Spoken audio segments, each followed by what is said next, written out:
Hey cousins, welcome back to another video, and this is my labor and delivery video, so enjoy. Y'all, I was in so much pain, but I had a scheduled C-section, so my C-section was for 8 o'clock. They pulled him out at 8:52, so it wasn't long, but it was long because I've had 5 C-sections, so that means they had to sew me back together slowly because they didn't want to mess anything up, and I was terrified, y'all, so scared. This is why I just don't understand why I decided to do. Never mind. Anyway, so the night before they had me drink this post-surgery drink, it was disgusting. Drunk that. I went to bed at 2 and I had to get back up at 4 to be at the hospital at 6 because I had to drop off baby Corey at my sister's house. So we arrived at like 6:30. Went upstairs, got registered, got into a room. They told me to go to the bathroom in a cup. I did that. Then they started like putting the IVs in my arm.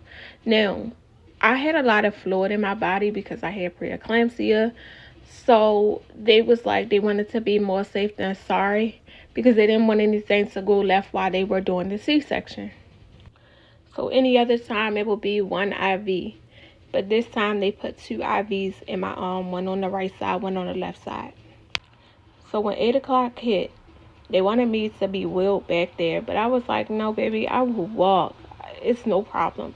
Because I was so over it, y'all. I was pregnant back to back. Back to back. I was ready for it to be all over with. So that's what happened.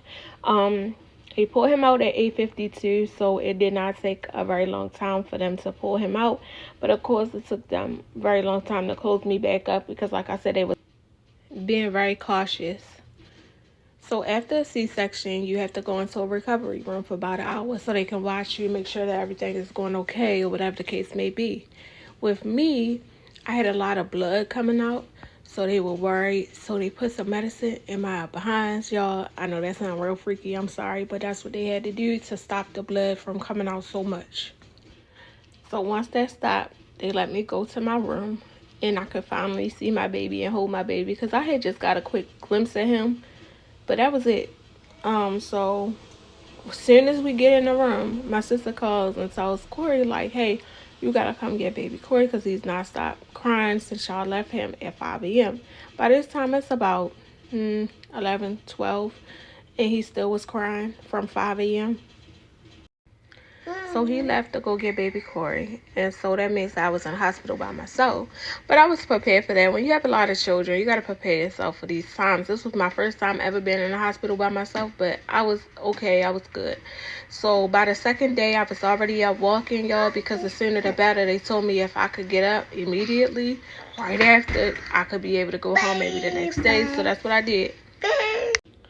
By this time, we're on like day 3, so they was getting ready to discharge me, and usually they discharge at day 4, but they understand the circumstances that I had another baby at home and I had to get home. So they was like, you could go home, everything is okay, blah, blah, blah.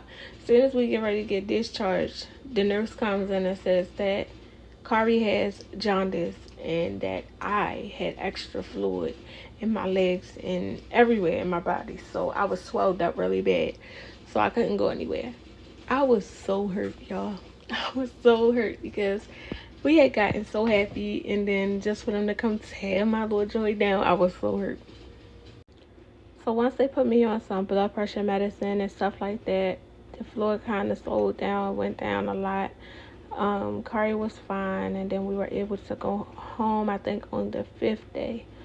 So everything was everything. Everything was smooth. Everything was good. But yeah, y'all, that is my labor and delivery story, and I'm going to bring y'all Corey labor and delivery story as well, so stay tuned. Get him off your face.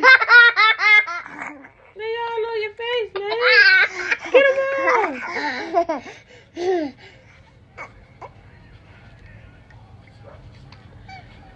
off.